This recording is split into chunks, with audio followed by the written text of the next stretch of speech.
মানবতা বিরোধী অপরাধের অভিযোগে রাজনৈতিক দল হিসেবে আওয়ামী লীগের বিরুদ্ধে আনুষ্ঠানিকভাবে তদন্ত শুরু করেছে আন্তর্জাতিক অপরাধ ট্রাইব্যুনালের তদন্ত সংস্থা।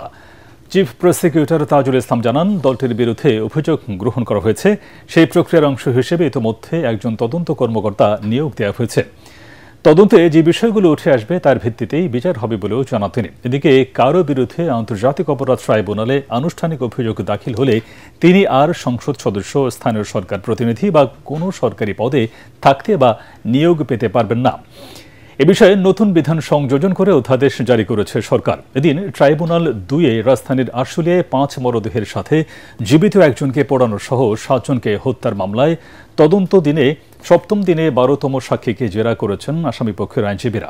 আনুষ্ঠানিকভাবে আওয়ামী লীগের বিরুদ্ধে তদন্ত শুরু হয়েছে, তদন্ত কর্মকর্তা নিয়োগ হয়েছে এবং তারা তদন্ত কাজ খুব দ্রুতই সম্পন্ন করবেন। এই বিচারে পরিপন্থীও হবে না, কারণ ইন্টারন্যাশনাল ক্রাইমস ট্রাইব্যুনালস অ্যাক্ট 1973 এটা সংবিধান দ্বারা প্রোটেক্টেড একটা আইন।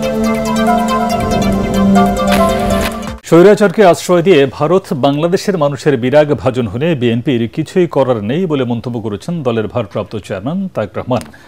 বিবিসি বাংলাকে দেওয়া সাক্ষাৎকারে তিনি বলেন, দেশ ও মানুষের স্বার্থকে অগ্রাধিকার দিয়ে ভারতের সাথে সম্পর্ক নির্ধারণ করবে বিএনপি। সংস্কার ও জনগণের প্রত্যাশিত সুষ্ঠু নিরপেক্ষ নির্বাচনের উপর অন্তর্বর্তী সরকারের সাফল্য কিংবা ব্যর্থতা নির্ভর করছে বলেও মন্তব্য করেন তারেক রহমান। বিএনপির রাজনীতির একমাত্র লক্ষ্য দেশ ও জনগণের কল্যাণ বলে জানান দলের এই শীর্ষ নেতা। তারা যদি স্বৈরাচারকে সেখানে আশ্রয় দিয়ে বাংলাদেশের মানুষের বিরাগ ভাজন হয়, সেখানে তো আমাদের কিছু করার নেই। এটা বাংলাদেশের মানুষ সিদ্ধান্ত নিয়েছে যে তাদের সাথে শীতল থাকবে। সো আমাকে আমার দেশের মানুষের সাথে থাকতে হবে।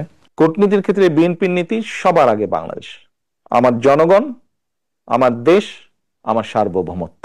ভারতের সম্পর্কে আপনাদের নীতি কি হবে? অবশ্যই আমি আমার পানির হিস্সা চাই। অবশ্যই আমি দেখতে চাই না যে আরেক ফেলানি ঝুলে আছে। অবশ্যই আমরা এটা মেনে নিব না। সব মশার বিরুদ্ধে সুরক্ষা দিতে এলো বসুন্ধরা এক্সট্রিম অ্যারোসল, মশার বিরুদ্ধে এক্সট্রিম সুরক্ষা। প্রয়োজনীয় সংস্কার না করে নির্বাচন করলে সেই নির্বাচন প্রশ্নবিদ্ধ হবে বলে মন্তব্য করেছেন জামায়াতে ইসলামের নায়েবে আমির ডাক্তার সৈয়দ আব্দুল্লাহ মোহাম্মদ তাহের। সকালে যুক্তরাষ্ট্রে জাতিসংঘের অধিবেশন শেষে দেশে ফিরে রাজধানীর হযরত শাহজালাল আন্তর্জাতিক বিমানবন্দরে সাংবাদিকদের এই কথা বলেন তিনি।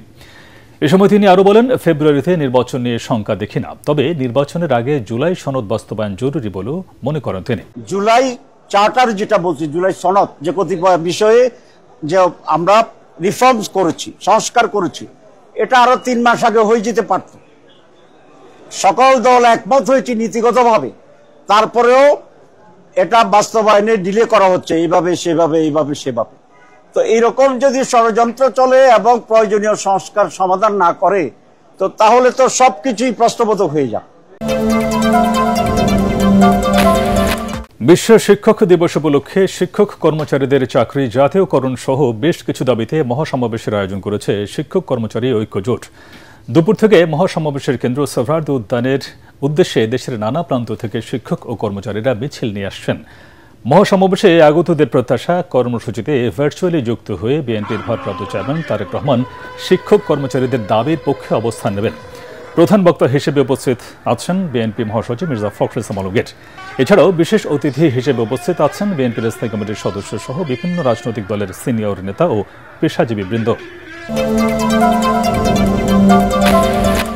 আগামী নির্বাচনকে গ্রহণযোগ্য, স্বচ্ছ ও নিরপেক্ষ করার অঙ্গীকার ব্যক্ত করেছেন প্রধান নির্বাচন কমিশনার এএমএম নাসির উদ্দিন। দেশের এই ক্রান্তিকালে জাতীয় নির্বাচনকে জীবনের শেষ সুযোগ দাবি করে তিনি বিশেষজ্ঞদের কাছে বিশ্বাসযোগ্য নির্বাচন আয়োজনের সহযোগিতা কামনা করেন। বলেন, জাতি আর জালিয়াতের নির্বাচন দেখতে চায় না।